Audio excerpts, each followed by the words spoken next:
시대 순으로 보면 이 박사의 외교 독립론이 먼저입니다. 먼저 앞서고, 그리고 이제 마사릭이 이제 후를 따랐는데 실천은 마사릭이 먼저 했습니다.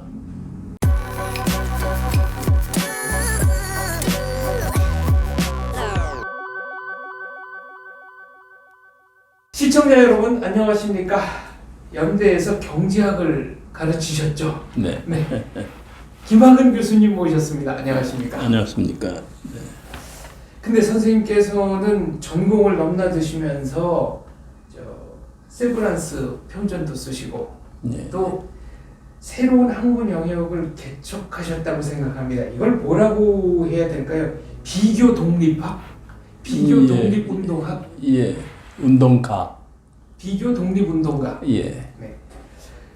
이승만 대통령이 체코의 마시리크 대통령 그리고 아일랜드의 데벌레라 대통령과 관련이 있다라는 책을 연이어 내셨습니다. 누구부터 시작할까요? 마사릭이 좋겠네요. 네. 예. 순서상. 마사리크와 이승만 대통령은 어떤 연관이 있습니까? 외교 독립론입니다. 외교 독립론이 그 지적인 연관이 있고요. 그다음에 독립운동 수단도 외교 독립으로 시작해서 외교 독립으로 끝났고, 두 분은 다 당시로선 최고 박사학위까지 받았고요. 그리고 최고 교육기관에서 후학들을 가르쳤고요. 그리고 두 분이 미국에서 한 번 만난 걸로 알고 있습니다. 네. 예. 그리고 이승만은 마사릭의 그 전설적인 건국 과정을 잘 알고 있었습니다. 예. 그런데 시대 순으로 보면 이 박사의 외교 독립론이 먼저입니다. 예. 먼저 앞서고, 그리고 이제 마사릭이 이제 후를 따랐는데 실천은 마사릭이 먼저 했습니다. 그래서 그 환경도 보면은 우리 한반도는 중국, 일본, 러시아의 그 사이에 끼어서 독립을 이루었고요. 네. 체코와 슬로바키아는 또 마찬가지로 러시아와 독일과 또 프랑스 사이에 끼어서 또 독립을 이룬 역사를 갖고 있죠. 그래서 독립운동도 그 분파가 갈라지죠. 우리처럼 무장 독립, 외교 독립, 준비 독립처럼 체코와 슬로바키아도 준비 독립, 그다음에 무장 독립, 그다음에 외교 독립. 그런데 결국은 두 나라가 두 지도자의 그 정치 철학의 리더십에 의해서 외교 독립론으로 초지일관하고 결국 건국을 하게 됐습니다. 마사리크 같은 경우에 보면은 체코슬로바키아 내에 무장 독립론자들로부터 혹독한 비판을 받습니다. 그렇습니다. 네. 이걸 어떻게 이겨냈다고 생각하십니까? 그 마사릭은 출신이 일단 그 최하위 계층에서 출발을 해서 당시로서는 상상도 못하는 프라하 대학 교수까지 이거 지위에 올라가신 분이에요.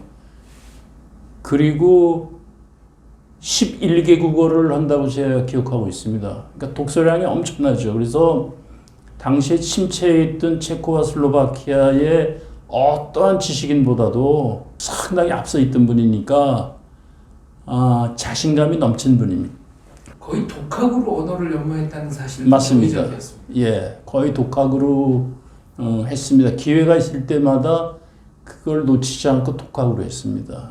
그래서 마사릭이 항상 이야기하는 것이 체코와 슬로바키아는 유럽의 한복판에 있어서 낙후되고, 그래서 우리는 눈을 해외로 돌려야 된다 하면서 스스로가 독서를 통해서 외부에 이제 많은 지식을 습득하고, 그거를 이제 잡지를 창간하면서 자기 동족들한테 전파하는 데 힘을 쓴 사람이죠. 그런데 마사리크의 이런 독립 노선을 두고 유화주의자다, 패배주의자다라는 공격이 국내외에서 끊이지 않았습니다. 이걸 돌파할 수 있었던 원동력은 뭐라고 생각하십니까?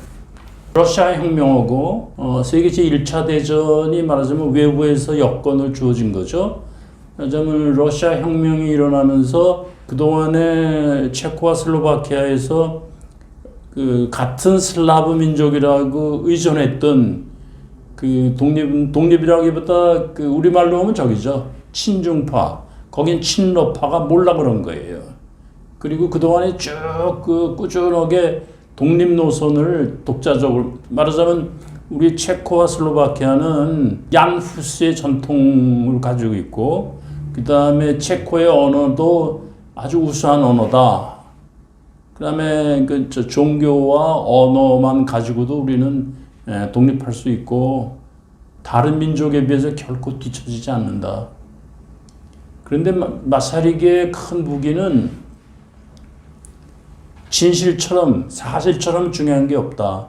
그 하나였어요. 그래서 거짓과 이 치팅이 난무하는 그 당시 중유럽에서 어떠한 타협도 안 오고 처음부터 끝까지 그 사실과 진실 또는 그 속임수하고 타협하지 않고 일관한 데가 그 사람의 무기라고 생각합니다.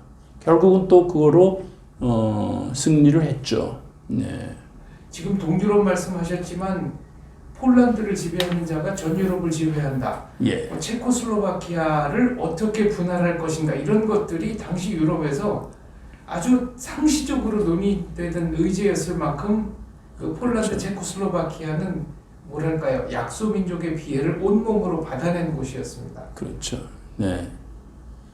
그렇죠. 그런데 그래서 이제 체코와 슬로바키아가 그 유명한 그 전투에서 패배한 다음에 그로부터 한 300년간 나라를 잃었죠.